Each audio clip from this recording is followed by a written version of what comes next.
Welcome to the autobiography of Rishi Rathore. Rishi Rathore के जीवन की बायोग्राफी और अपने बारे में बताने के लिए हर कोई पर्सन यूनिक है। किसी हमें पहचान की ज़रूरत नहीं है कि हम बहुत बड़ा कुछ अचीव करें या फिर हम कुछ बहुत सक्सेसफुल हो जाएं या फिर कोई बहुत बड़ा नाम हो जाए। भगवान ने हर किसी को यूनिक बनाया है और हर कोई जो है वो यूनिक है। कोई किसी से बड़ा नहीं, कोई किसी से छोटा नहीं, इसलिए अपने आप को किसी से कम मत समझो।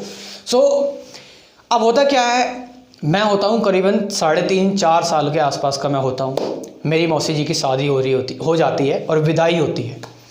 विदाई हो चुकी होती है और मेरे को मंडप में मिलते हैं। मंडप में मैं जाता हूँ और मंडप में कुछ गेहूँ वगैरह रखे होते हैं, तो मैं उनसे खेल रहा होता हूँ और मेरे को उसमें दिखते हैं पड़े हुए 2 के सिक्के। और जैसे ही मेरे को 2 के पड़े हुए सिक्के दिखता है, मैं उठाता हूँ और मैं कहता हूँ अभी मज़ा आएगा ना बिड़ू। उसके बाद क्या हुआ, मैंने 2 का सिक्का उठाया और 2 का सिक्का उठाते ही अब मेरे नाना का जो घर है वो बिल्कुल मेन रोड के पास है। मेन रोड का मतलब मेन रोड, ऐसी रोड जहाँ पर बड़ी बड़ी बसें भी चलती हैं, जैसे हमारी दिल्ली में नहीं चलती वो नीले कलर की हरियाणा वाली बसें आ जाती हैं सीऊं फटाक सीधे, तो उस तरह की रोड थी। अब मैं जा रहा हूँ सीधे, मैं जा रहा था च्युइंगम लेने। तो मैं बोलता था च्युइंगम को, जब मैं छोटा था, बबल गम। उस टाइप की आती थी, तो मैं वो लेने के लिए गया। मैं भागते भागते गया, ना मैंने इधर देखा ना मैंने उधर देखा। अकेला जा रहा हूँ, अकेला रोड क्रॉस करने के लिए जा रहा हूँ। बस दिमाग में सिर्फ एक ही बात है, वो है बबल गम लेनी है, च्युइंगम लेनी है। बस यही दिमाग में बात है और कुछ नहीं पता। भाग रहा हूँ, रोड है, कुछ नहीं पता। बस यही पता है मेरे पास 2 रुपये और मेरे को बबल गम लेने जानी है, सामने दुकान है। अब मैं भागा, बहुत तेज़ी से भागा। अब क्या हुआ, सामने से आ रही थी मोटरसाइकिल।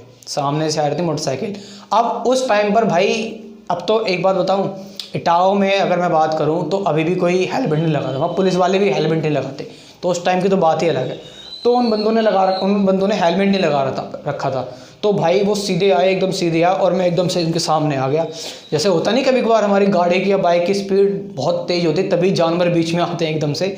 तो मैं भी एकदम उनके सामने आ गया यूँ करके। तो जैसे ही मैं उनके सामने आया, उन्होंने बहुत तेज़ी से ब्रेक मारा। अब जैसे ही उन्होंने तेज़ी से ब्रेक मारा, अब ब्रेक मारने के बाद थोड़ी तो हल्की तो स्पीड कम होती है, तो मेरे लगी थोड़ी सी यहाँ पर टक्कर। मैं साइड में पड़ा और वो भी बेचारे साइड में पड़े और उन्होंने तो हेलमेट नहीं पहन रखा था। अब मुझे इतना याद नहीं है कि उनको हुआ क्या था, कोई दिक्कत नहीं, लेकिन मुझे कुछ नहीं हुआ, मेरे को कोई दिक्कत नहीं हुई। मैं फिर से बच गया भगवान की दुआ से। फिर से मेरे को कोई खरोंच नहीं आई, कोई दिक्कत नहीं आई, कोई परेशानी नहीं हुई, कोई दर्द नहीं हुआ। लेकिन दर्द पता कब हुआ? दर्द जब हुआ जब सामने भीड़ लग गई और मम्मी ने देखा कौन है, क्या हो गया, और मम्मी को पता लगा ये मेरा ही लड़का है जो यहाँ पर ये गुल खिला रहा है। तब मम्मी मेरे को अंदर लेके आई, मम्मी ने कुंडी लगाई, मम्मी ने ताला लगाया और चाबी फेंक दी। और उसके बाद मेरे को अंदर इतना पीटा, इतना मारा कि मैं बाहर ऐसे करके बाहर निकल रहा हूँ। और बाहर निकलते हुए मेरे को होश नहीं है कि मेरे साथ कल क्या हुआ था, परसों क्या होगा, ये याद नहीं है। बस मुझे यही पता है कि मेरी मम्मी ने मुझे दबा के कूटा।